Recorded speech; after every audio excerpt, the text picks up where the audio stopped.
Bienvenue sur le podcast de Joyce Meyer. Nous sommes heureux de vous retrouver. Chaque jour, des encouragements pour recharger vos batteries, vous inspirer et vivre une vie épanouie.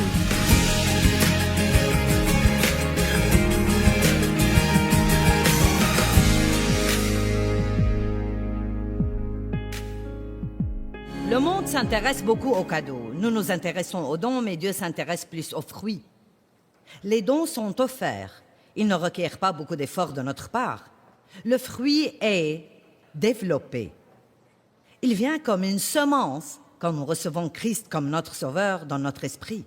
Quand vous recevez le Christ, vous recevez l'Esprit Saint.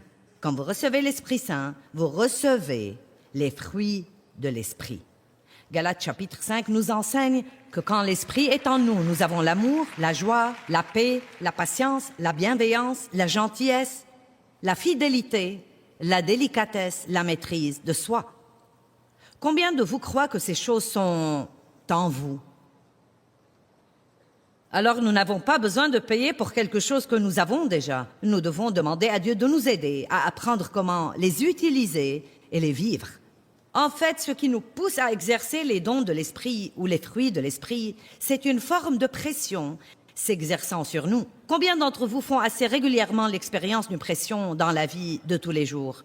Je veux vous parler aujourd'hui de l'amour, car je crois, et je peux vous prouver de la Bible même, que l'amour est la chose la plus importante dans laquelle nous apprenons à fonctionner.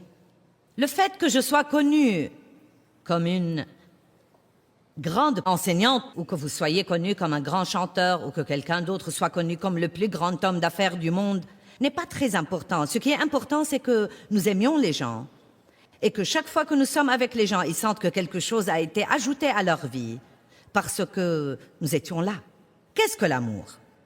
Nous pouvons donner un tas de définitions attrayantes de l'amour, mais l'amour se voit à la base à la façon dont nous traitons les gens. Dieu est amour et il nous traite vraiment, vraiment bien. L'amour se voit à la façon dont nous traitons les gens. Comment traitez-vous les gens? De quelle manière spéciale traitez-vous les gens, en particulier ceux qui n'agissent pas exactement de la manière dont vous voudriez qu'ils agissent? Comment traitez-vous les gens que vous n'essayez pas d'impressionner d'aucune manière? Comment traitons-nous les gens qui sont importants en comparaison de ceux que nous considérons comme peu importants? Ce sont toutes les questions que nous nous posions à nous-mêmes. 1 Corinthiens 12, 31 parle de... Il a été question des dons de l'Esprit en 1 Corinthiens 12. Paul enseignait l'Église sur l'utilisation des dons surnaturels de l'Esprit. Et puis il leur dit, je vais vous montrer une voie encore plus excellente. Regardons 1 Corinthiens 12, 31 et entrons de là dans le chapitre 13. Désirez intensément et cultivez avec zèle les plus grands et les meilleurs dons et grâces, les plus grands dons et les grâces supérieures, et je vais encore vous montrer une voie qui les dépasse toutes. Une qui les dépasse de loin, la plus élevée de toutes, c'est l'amour. Donc, l'amour, apprendre ce qu'est l'amour, apprendre à vivre dans l'amour, développer ce fruit de l'esprit est la voie la plus excellente que nous puissions choisir dans la vie. Une excellente personne sera un grand aimant. Et ensuite, il va droit de là, poursuivant en 1 Corinthiens 13, les 8 premiers versets. Et oui, je vais prendre le temps de les lire parce que je pense qu'ils sont importants. Dans la Bible amplifiée, ils sont un peu longs, mais nous allons quand même les voir. Si je peux parler les langues des hommes et même les langues des anges, mais n'ai pas l'amour, cette dévotion consciente, intentionnelle et spirituelle qui est inspirée par l'amour de Dieu pour et en nous, alors je ne suis qu'un bruit et une cymbale qui retentit. Et si j'ai le don de prophétie, le don d'interpréter les buts et la volonté divine, et que je comprends toutes les vérités secrètes et les mystères, et si je possède toute la connaissance, et si j'ai la foi pour déplacer les montagnes, mais que je n'ai pas l'amour de Dieu en moi, alors je suis un rien inutile. Même si je distribue tous mes biens aux aumônes pour nourrir les pauvres, et si je livre mon corps aux flammes pour être glorifié, et vous savez que l'on peut faire les bonnes choses pour les mauvaises raisons, saviez-vous cela? Dieu ne s'intéresse pas seulement à ce que nous faisons, mais aussi pourquoi nous le faisons. Si nous faisons quelque chose pour attirer l'attention, nous n'aurons pas de récompense de Dieu. Si nous faisons quoi que ce soit pour être vus, remarqués ou applaudis, nous n'aurons pas de récompense de Dieu. Nous n'obtenons de récompense de Dieu que quand nous faisons de bonnes œuvres d'un cœur pur, pour glorifier Dieu et pour aider quelqu'un d'autre. Il dit, si je fais ces choses pour la gloire, mais je n'ai pas l'amour de Dieu en moi, je ne gagne rien. Les bonnes œuvres faites pour les mauvaises raisons n'ont pas de récompense. L'amour est endurant et il est patient et gentil. L'amour n'est jamais envieux ni ne déborde de jalousie. Il ne se vante pas et ne s'enfle pas d'orgueil. Il ne fanfaronne pas. L'amour n'est pas rempli de lui-même, arrogant et satisfait de lui. Et j'aime ceci. L'amour n'est pas brutal. Il n'y a rien de plus dégoûtant qu'un chrétien brutal. L'amour n'agit pas inconsidérément. L'amour de Dieu en nous. Vous remarquerez que dans la Bible amplifiée, il est dit que l'amour est l'amour de Dieu en nous. Et je vais vous expliquer cela car il faut que Dieu nous donne son amour avant que nous en ayons à donner. L'amour de Dieu en nous n'insiste pas sur son propre droit ou son avantage. Il ne recherche pas son intérêt. Il n'est pas irritable, angoissé ou amer. Il ne prend pas en compte le mal qui lui est fait. Il ne se réjouit pas de l'injustice ou de ce qui n'est pas correct, mais se réjouit du droit et de la vérité. Il supporte tout et espère tout. Il est toujours prêt à croire au meilleur de chaque personne. Oh là là, comme c'est important. Apprendre à croire le meilleur de chaque personne dans chaque situation, plutôt que de voir toujours le négatif et d'être suspicieux.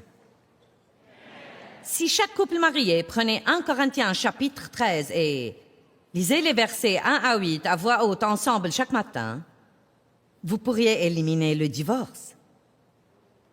Si chaque chrétien lisait cela à voix haute chaque matin avant de sortir travailler, la lumière dont nous brillerons dans les ténèbres du dehors serait extraordinaire. L'amour supporte tout. Il est toujours prêt à croire au meilleur de chacun. Son espérance ne faiblit pas avec les circonstances. Et il endure sans faiblir tout ce qui vient. Et la première partie du verset 8, l'amour ne passe jamais. Allez, acclamez Dieu.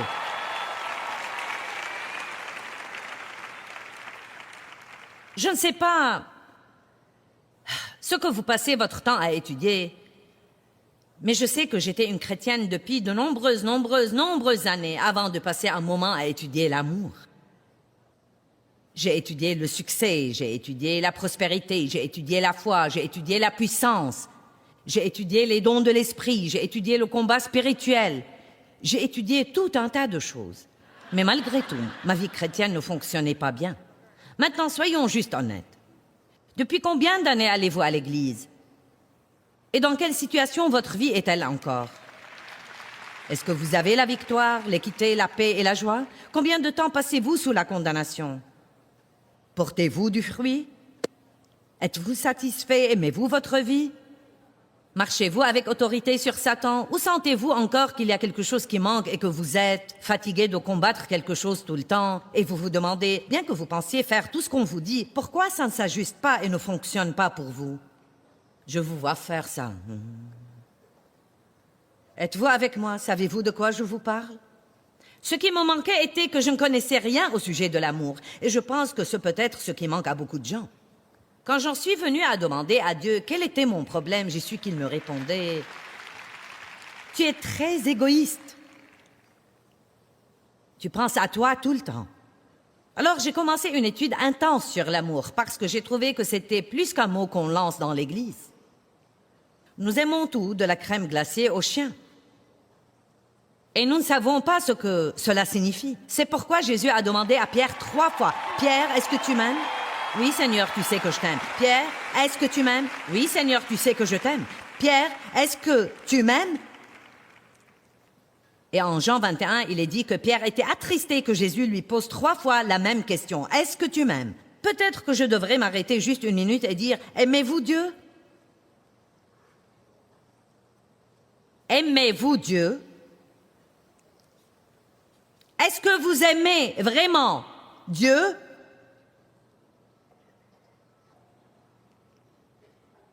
Je pense que Pierre a réagi de la même manière, mais chaque fois qu'il demandait, que Jésus lui demandait « M'aimes-tu » et Pierre répondait « Oui », il avait une instruction pour lui. Il disait « Nourris mes brebis, nourris mes agneaux ». Maintenant, pour mettre cela dans un français clair pour vous, je pense que c'est comme « Église, est-ce que tu m'aimes ?»« Oui, Seigneur, tu sais que je t'aime. » Alors, sa réponse est « Aide quelqu'un. » Église, est-ce que tu m'aimes? Ouais, Seigneur, tu sais que nous t'aimons. Alors, aidez quelqu'un. Chrétien, est-ce que tu m'aimes? Oui, Seigneur. Pourquoi me demandes-tu 3 fois la même chose? Eh bien, que fais-tu pour aider quelqu'un d'autre? Combien de temps passes-tu à essayer d'obtenir ce que tu veux en comparaison du temps où tu aides quelqu'un à obtenir ce qu'il veut? Oh, ça fait un petit peu mal, n'est-ce pas? Vous savez, nous sommes intrinsèquement égoïstes. Et si vous ne le croyez pas, vous n'avez qu'à regarder un bébé quand il n'a pas son biberon ou sa tétine, ou qu'il n'a pas son derrière essuyé aussi vite qu'il le voudrait. Ça ne prend pas beaucoup de temps et ils ont une crise chaque fois qu'ils n'ont pas ce qu'ils veulent. La chair est intrinsèquement égoïste. Mais Dieu est bon et je suis reconnaissante de ce qu'il vient et se plante lui-même en nous quand nous le recevons comme notre sauveur. Et il y a un espoir pour nous de surmonter ce type de vie égoïste, centrée sur soi, malheureux et déplorable.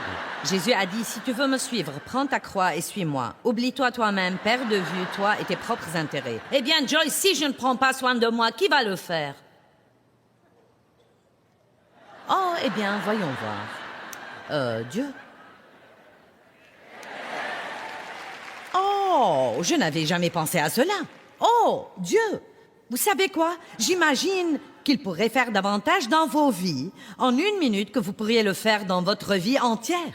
Qui peut être d'accord avec cela?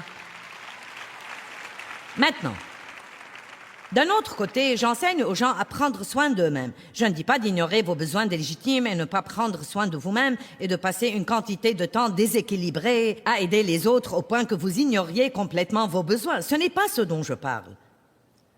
Vous savez, si nous n'étions qu'à moitié honnêtes, nous pourrions répondre à la question assez vite. Suis-je égoïste et centré sur moi-même?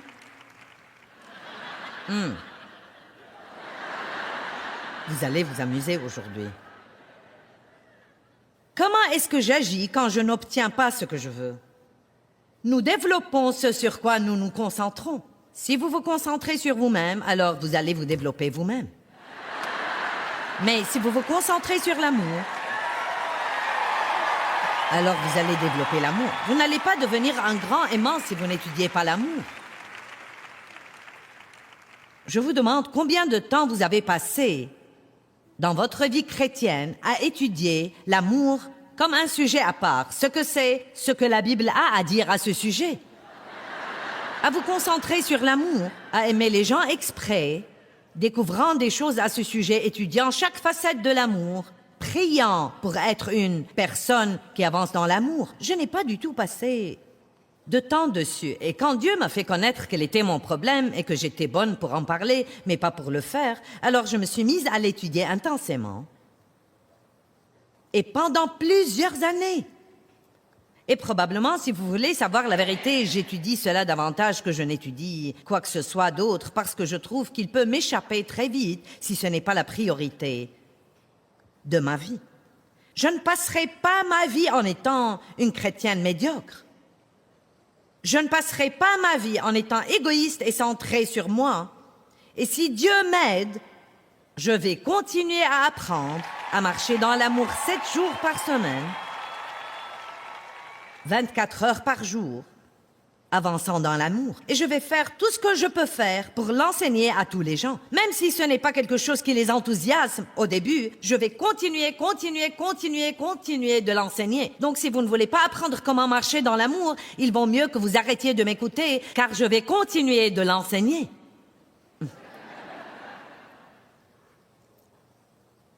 Car je vous dis que cessez de penser à vous-même et demandez à Dieu à quoi il peut vous utiliser pour rendre meilleure la vie de quelqu'un d'autre est la réponse à tous vos problèmes. C'est la réponse à tous vos problèmes. L'amour pourvoit aux besoins. L'amour remet les gens debout. L'amour croit le meilleur. L'amour est patient. L'amour est bon. L'amour est gentil. L'amour est humble. L'amour n'est pas brutal. L'amour n'est pas susceptible. L'amour pardonne. Qu'est-ce que c'est? C'est Dieu. L'amour, c'est la façon dont Dieu nous traite. Et tant que nous ne traitons pas les autres comme Dieu nous traite, alors nous n'en savons pas assez sur l'amour. Je ferais mieux de le répéter. Tant que nous ne traitons pas les autres comme Dieu nous traite, je vais trouver quelqu'un dans ce bâtiment à qui parler et qui va faire attention. Tant que nous ne traitons pas les autres comme Dieu nous traite,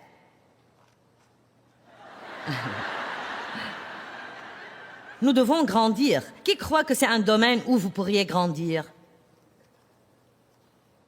Qui croit que Dieu vous a amené à la bonne réunion aujourd'hui? Vous allez développer ce sur quoi vous vous concentrez. Après 33 ans, pendant lesquels j'ai été une étudiante sérieuse de la parole, et enseignant toutes ces années, j'en suis arrivée à la conclusion, et je le dis honnêtement, s'il vous plaît, écoutez-moi. Si vous avez jamais cru quelque chose que j'ai dit, croyez ce que je vais vous dire maintenant. J'en suis arrivée à la conclusion que si je me concentre sur l'amour, alors tout le reste dans ma vie sera pris en charge.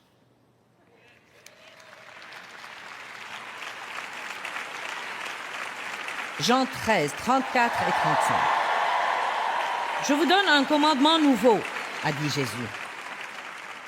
Ils étaient habitués à 10, qui ont été développés en 2000 lois et règles qu'ils devaient suivre pour plaire à Dieu sous l'ancienne alliance. Maintenant, Jésus vient avec une nouvelle alliance, une nouvelle façon de vivre, une fraîche, nouvelle, vibrante façon de vivre. Et il a dit, maintenant je vais vous donner un nouveau commandement, et le voici, aimez-vous les uns les autres, juste comme je vous ai aimé. Vous voyez, tant que je ne sais pas aimer les autres comme Dieu m'aime, j'ai besoin de grandir. Ainsi, vous devriez vous aimer les uns les autres. C'est à ceci que tous sauront que vous êtes mes disciples, si vous vous aimez mutuellement, si vous continuez de manifester l'amour parmi vous. Maintenant, il faut qu'on ait une sérieuse discussion ici. Pourquoi l'Église n'a-t-elle pas un plus grand effet sur le monde?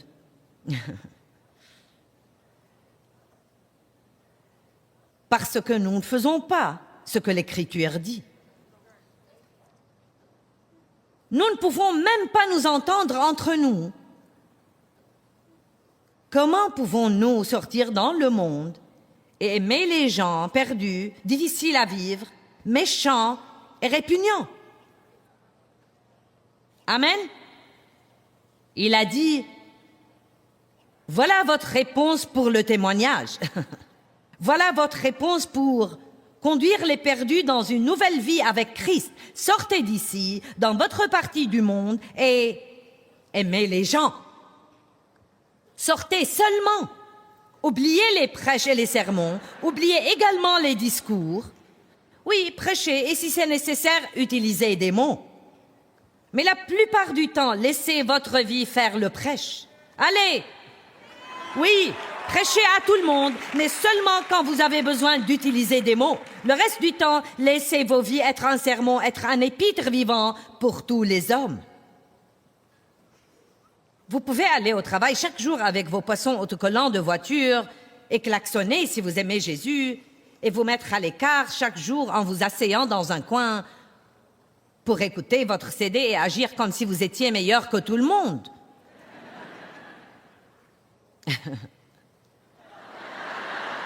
Mais la meilleure chose à faire est d'être un exemple. Et peut-être quand vous entendez que la personne qui vous traitait horriblement a sa voiture cassée, vous êtes celui qui va la voir et lui dit « Je serais heureux de venir te chercher le matin et de t'emmener au travail si tu as besoin. » Pourquoi je devrais faire cela après la façon dont il m'a traité? Eh bien parce que vous êtes un représentant de Dieu et parce que c'est cela qu'il ferait, parce qu'il fait briller son soleil sur celui qui est juste comme sur l'injuste. Si nous commençons d'agir ainsi, ça va être un peu difficile. Nous allons devoir avaler notre fierté et renoncer à la revanche. À la minute où vous dites « je serai heureux de venir te chercher », ils savent bien comment ils vous ont traité. Et à cette minute, vous êtes en train de remuer leur cerveau parce qu'ils ne comprennent pas. Alors tout d'un coup, si vous avez un autocollant sur votre voiture, ça peut un peu faire sens pour eux. Sinon, ça n'a pas du tout de sens. Je me souviens d'une fois, c'était il y a longtemps, je prêchais dans une petite réunion à Saint-Louis et c'était bien avant que je passe à la télé et que je commence à voyager comme je fais maintenant.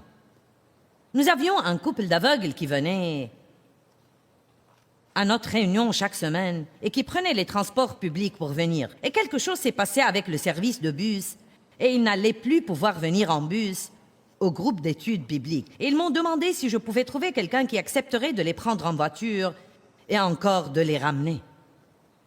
Et vous savez, ils ont dû arrêter de venir parce que personne ne voulait faire de détour. Alors que c'est triste. Il est évident que tout le monde n'est pas comme ça. Il y a plein de gens formidables qui font des choses pour les autres tout le temps. Mais nous ne sommes pas suffisants. Et nous devons apprendre ce qu'est vraiment l'amour et que c'est plus que juste un chant que nous chantons et quelque chose dont nous parlons. Romains 5:5 dit « L'amour de Dieu a été répandu dans vos cœurs par le Saint-Esprit. » Donc vous avez l'amour de Dieu en vous. C'est là dans votre esprit, là où sont tous les autres fruits de l'esprit. C'est de cela que vous êtes plein. Je ne sais pas de quoi vous pensez être rempli, mais c'est de cela que vous êtes rempli. Des gens peuvent vous dire de quoi vous êtes rempli, mais je vous dis que c'est de cela que vous êtes rempli. Amour, joie, paix, patience, gentillesse, bonté, fidélité, délicatesse et maîtrise de soi. Ne dites jamais que vous ne pouvez pas vous contrôler. Si vous n'allez pas vous contrôler, alors au moins dites la vérité et dites « je ne veux pas me contrôler ».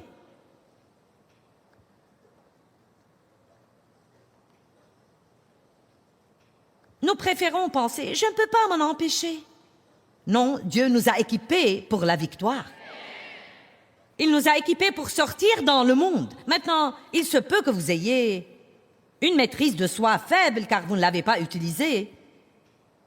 Mais plus vous l'utilisez, plus elle devient forte. Il se peut que vous soyez plus faible dans le fait de montrer son amour car vous ne l'avez pas exercé. Mais vous avez la graine de grandeur à l'intérieur de vous. Et je dis grandeur parce que c'est ce que fait une personne vraiment grande. Pas ce que nous faisons dans le monde, mais comment nous traitons les gens. Qui est d'accord sur le fait que comment traiter les gens est la chose la plus importante? Vous avez ce fruit en vous, mais il est profondément enfoui dans votre esprit et nous avons des trucs dans nos âmes. Et parfois, l'amour de Dieu peut être coincé en nous. C'est pourquoi, avant de vraiment pouvoir commencer à marcher dans l'amour, nous devons recevoir l'amour de Dieu et laisser cet amour guérir nos âmes. J'étais une jeune fille maltraitée. J'avais été maltraitée par mes parents, abusée sexuellement par mon père. Ma mère ne savait pas quoi faire, alors elle n'a en fait rien fait. Je me suis mariée avec le premier gars qui passait. Il courait partout avec d'autres femmes. C'est à cette époque que j'ai rencontré Dave. J'avais 23 ans. Je ne me souvenais pas avoir jamais été heureuse dans toute ma vie. Tout ce que j'avais connu était la peur et des techniques de survie. Bien, je me suis mariée et Dave était un adorable homme plein d'amour, mais je ne savais pas comment aimer. Ce n'était pas que je ne voulais pas. J'allais à l'église chaque dimanche, j'écoutais les messages, mais je ne savais pas comment, parce que tout passait à travers mon âme qui était malade. J'avais une dureté dans mon âme, j'avais une violence, j'avais une bouche qui ne renonçait pas. Je devenais folle chaque fois que je n'avais pas ce que je voulais et je contrôlais les gens en me mettant en colère parce que c'était ce que j'avais vu mon père faire. Et je pouvais aller pour apprendre toutes sortes de principes. Je pouvais apprendre 20 manières de combattre spirituellement et 12 manières d'être prospère et 16 manières de guérir et 18 étapes vers la victoire. Mais rien de cela n'allait me faire aucun bien jusqu'à ce que j'apprenne à recevoir l'amour de Dieu. L'amour de Dieu peut guérir votre âme malade. Et maintenant écoutez-moi, Avant que vous puissiez vraiment aimer les gens, vous devez laisser l'amour de Dieu vous guérir. Maintenant, écoutez-moi. Et vous avez à apprendre comment vous aimez vous-même.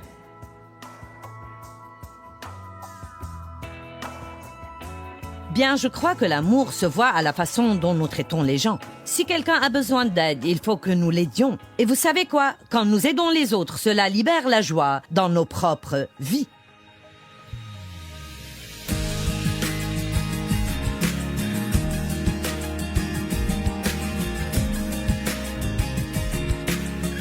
Merci beaucoup d'avoir écouté. Si vous souhaitez recevoir plus d'encouragement de la part de Joyce, abonnez-vous gratuitement à la newsletter mensuelle sur joycemeyer.fr/newsletter. Soyez bénis et à bientôt.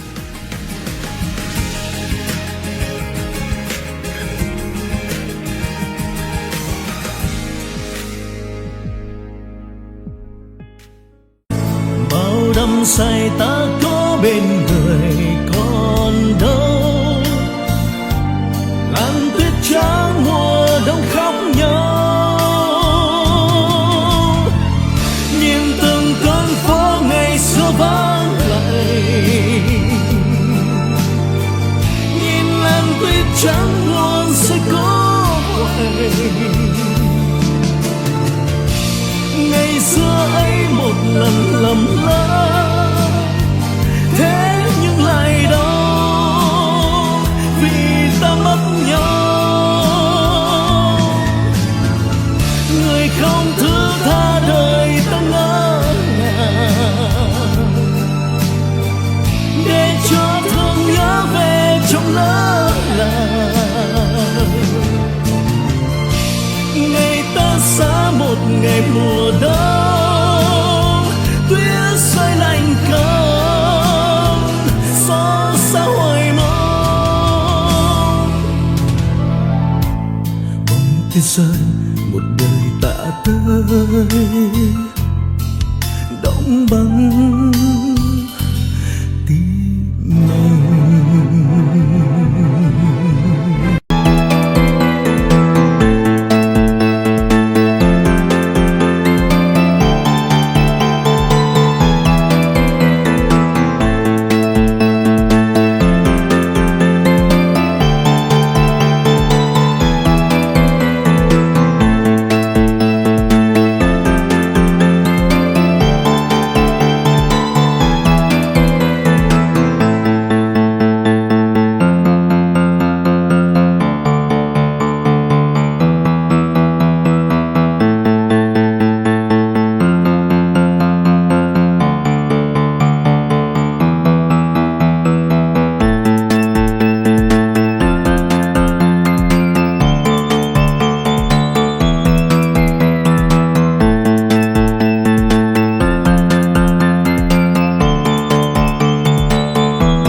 hào diều đã bóng nắng cháy giữa đồng kỷ niệm yêu thương trong mỗi ngày tiếng ru gọi hãy nhớ biết bao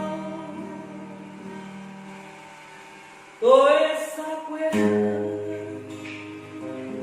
bao năm tháng qua nhưng trong trái tim không bao giờ xa lời mẹ ru con hiu hiu chưa hè mùa lụt nước lũ bắt